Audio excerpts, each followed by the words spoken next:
Bonjour et bienvenue sur ma chaîne Invitation au cœur de soi, un espace de douceur, d'amour. Et dans cette nouvelle vidéo sur la pleine lune qui va se former ce samedi 27 février à 9h16, heure de Paris. Alors lors de cette pleine lune, nous allons vraiment rentrer dans une nouvelle vague d'énergie. Rappelez-vous, à la nouvelle lune, on a vraiment vu une poussée des énergies du Verseau. Pour la nouvelle lune du 11 février, il y avait 6 planètes dans le signe du Verseau, qui étaient Jupiter, Saturne, Mercure, le Soleil, la Lune, j'en oublie, Vénus, et ben Vénus, voilà, et ça ira, le compte est bon. Et là, pour cette pleine lune, il reste 3 planètes dans le signe du Verseau, que sont Jupiter, Saturne et Mercure. Et dans le signe du Poisson, maintenant, il y a 3 autres planètes, que sont Vénus, le Soleil et Neptune.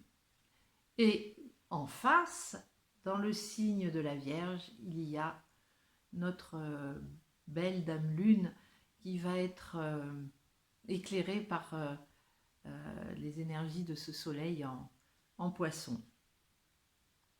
Et ce nouvel arrangement, on va dire, des planètes, c'est vraiment un nouveau décor. Parce que les acteurs dans cette pièce vont jouer aussi, c'est pas des nouveaux rôles, mais vont faire des alliances nouvelles. Et du coup, ça va changer, on va dire, le ton, l'ambiance, en fait. L'ambiance de ce décor qui nous est planté pour la pleine lune. Moi, je fais référence, en fait, au théâtre. Quand j'essaye de replacer les choses un peu... je refais une mise en scène. Donc, la mise en scène est un petit peu différente. Et les planètes, entre elles, vont se parler différemment. Alors la dernière fois, justement, à la nouvelle lune, il y avait un, un carré, enfin, un triangle rouge de toutes ces planètes qui formaient des aspects de tension en carré, comme on dit, et qui prenaient toute la place, toute la parole. Voilà. Et cette fois-ci, il y a vraiment, au travers de ces nouvelles alliances, des choses beaucoup plus douces, beaucoup plus harmonieuses. Alors bien sûr, euh, le carré, on va dire Uranus-Saturne, qui en fait représente un peu toutes les contraintes auxquelles on est confronté en ce moment, avec les couvre-feux, les confinements par confinement, enfin bref, toutes ces, euh, toutes ces limitations, ben, ce carré, il existe, il est toujours là, il est toujours présent. euh, un peu moins intense que la dernière fois parce qu'il y avait vraiment d'autres aspects qui venaient amplifier cet aspect-là, mais en fait, bon, on n'est pas encore au moment du relâchement, du retour à une vie comme avant, mais quand même, autour, il y a une nouvelle petite chanson qui est en train de se mettre en place, et notamment par les aspects de Vénus et du Soleil, et ce sont des aspects qui vont être, comment on va dire, là pour le coup, aussi amplifiés à la prochaine nouvelle lune en Poisson. Et autant dire que ce qui commence à cette pleine lune à se mettre en place va durer pendant, pendant presque un mois jusqu'à la prochaine pleine lune. Parce que la nouvelle lune qui va avoir lieu mi-mars à peu près va venir renforcer ce qui est en train de se passer à cette pleine lune.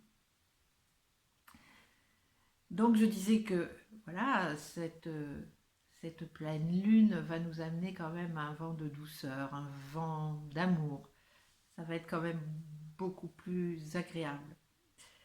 Mais avant tout, je veux quand même revenir à ce qui se passe encore en Verseau, où néanmoins il reste quand même la planète donc Saturne, qui forme toujours son carré à Uranus en taureau, mais il y a également Jupiter et Mercure qui sont en presque conjonction exacte, et qui permettent encore à ces nouvelles valeurs du Verseau, à ces nouvelles idées, de continuer à se diffuser un petit peu plus profondément, à nous pénétrer un petit peu plus. Voilà. Bon, on va reprendre un peu ce qui se passe du côté des poissons. Je prends mes fiches quand même. Alors, plus généralement, on va dire que le signe du... Enfin, on va dire, non, c'est comme ça. Le signe du poisson est le dernier signe du zodiaque, parce que la prochaine fois que le soleil va changer de signe, il va rentrer dans le signe du bélier, et là, c'est un nouveau cycle d'évolution qui va recommencer. Donc, on a pour principe de dire qu'en fait, le signe du poisson est un moment de conclusion, et, euh, et un moment où on peut aussi choisir de se dire quelles sont les récompenses, quels sont les cadeaux que je retire de ce dernier cycle d'évolution qui vient de se passer, qui a commencé en bélier. Et puis le repère est facile pour savoir un peu ce qui s'est passé, parce que quand on est rentré dans le signe du bélier, quand ça a recommencé ce nouveau cycle l'année dernière, ben on en était à quelques jours près au premier jour du confinement.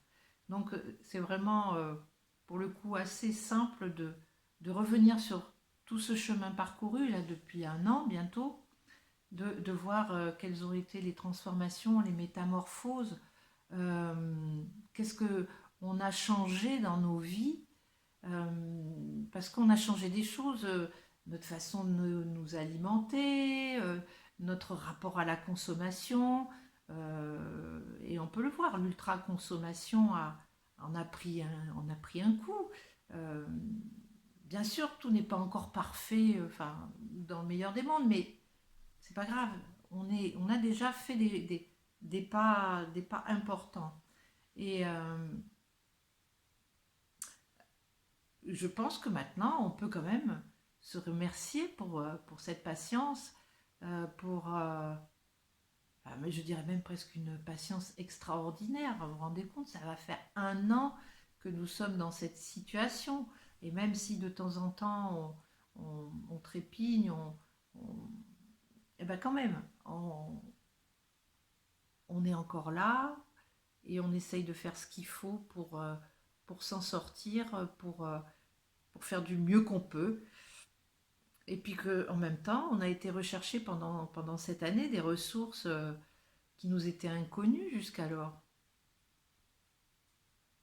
Et pour tout ça, je pense qu'on peut se féliciter et puis s'honorer. Et en même temps, ça tombe bien parce que la pleine lune, c'est vraiment ce moment-là euh, que l'on peut prendre pour prendre un moment justement pour se féliciter et pour méditer sur tout ce chemin parcouru. Voilà. Et en plus, moi, ce que je trouve d'extraordinaire, presque de magique, c'est que les planètes, alors que j'ai l'habitude de dire elles n'en font qu'à leur tête, mais elles nous gâtent lors de cette pleine lune.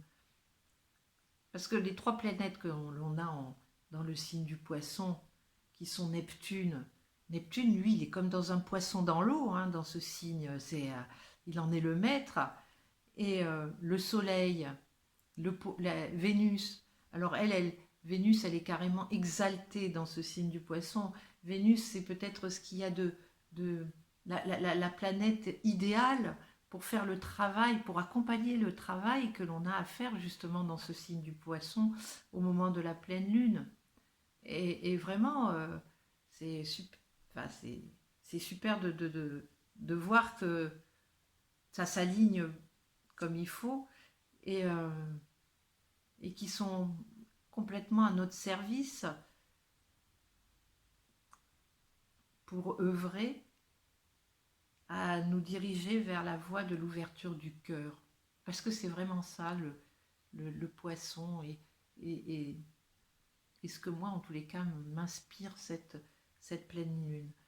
Euh, c'est d'aller agir à partir d'un espace un peu plus grand que celui qu'on a l'habitude d'utiliser, qui est celui des obligations, des on doit, il faut que, de la raison, qui est vraiment l'espace qui est beaucoup plus grand, beaucoup plus neutre aussi, puisqu'il est sans jugement, qui est celui du cœur. Et en fait, la cerise sur le gâteau, dans ces alignements planétaires, c'est Mars, la planète de l'action, et Pluton, la planète de la transformation, de la métamorphose, qui, elles aussi, toutes les deux, vont encadrer, alors je vais vous montrer quelque chose parce que c'est assez sympa, vont encadrer tout ce travail que l'on a à faire. Vous voyez ici, on a l'amas de planètes hop là, en Verseau. Là, on a un amas de planètes en Poisson. Et puis ici, on a Pluton, bon, il ne s'est pas imprimé en entier, qui est dans le signe du Capricorne. Et puis Mars, dans le signe du Taureau. Il forme ce qu'on appelle un trigone, qui est un aspect harmonieux. Et ils encadrent en fait toutes ces planètes. C'est comme si c'était un duo bienveillant qui était là pour, vous savez, pour dire, allez, on voit que tout se passe bien, que tout se mette bien en place. Et tout ceci nous invite maintenant à agir et à exprimer notre vraie nature, plutôt que de la réprimer, de la censurer, à laisser maintenant notre âme nous guider. Parce que elle sait. Elle sait le chemin que l'on doit parcourir. Et même si on ressent quelques résistances pour aller au-delà de ça, pour aller de l'avant, sentons ce que ces résistances viennent nous dire. Est-ce que ce sont des peurs? Est-ce que ce sont des doutes?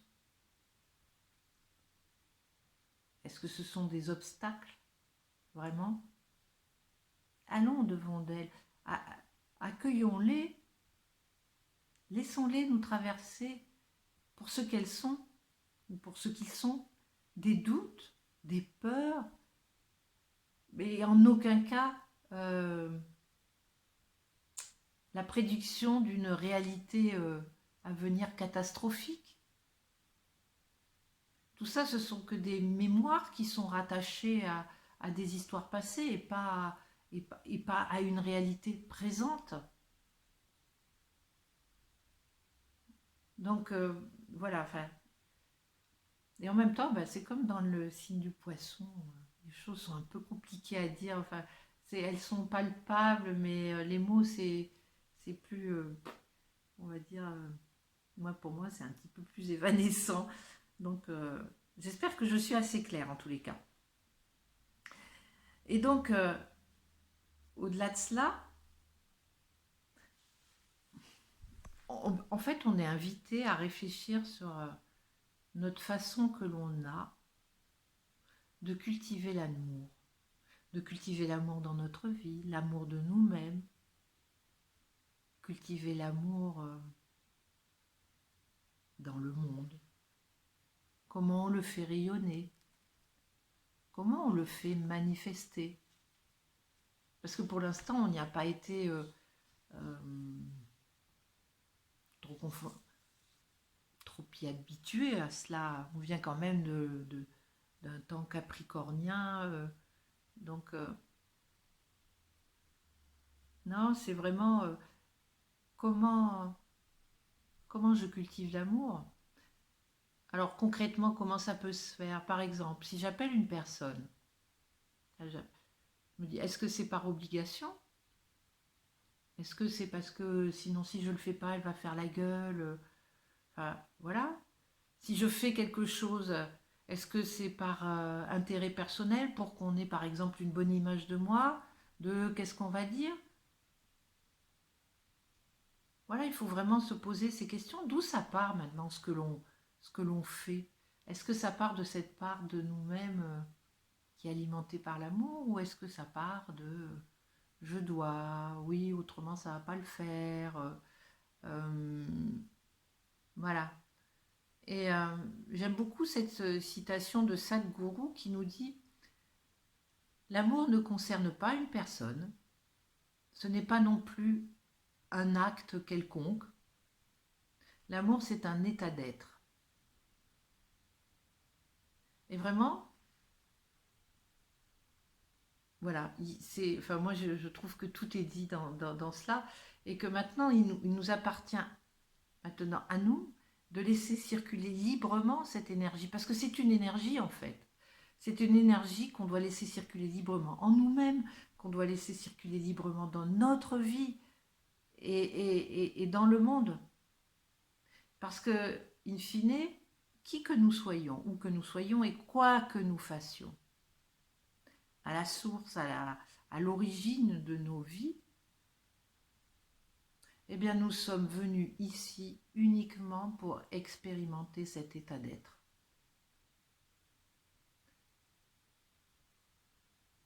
Voilà. Je crois que j'ai plus rien à dire en fait là-dessus.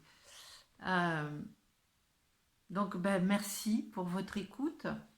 Et si vous le souhaitez, vous pouvez poser des questions juste en dessous de la vidéo et je serai ravie d'y répondre, d'échanger avec vous sur le sujet, de savoir comment vous vivez justement ces énergies.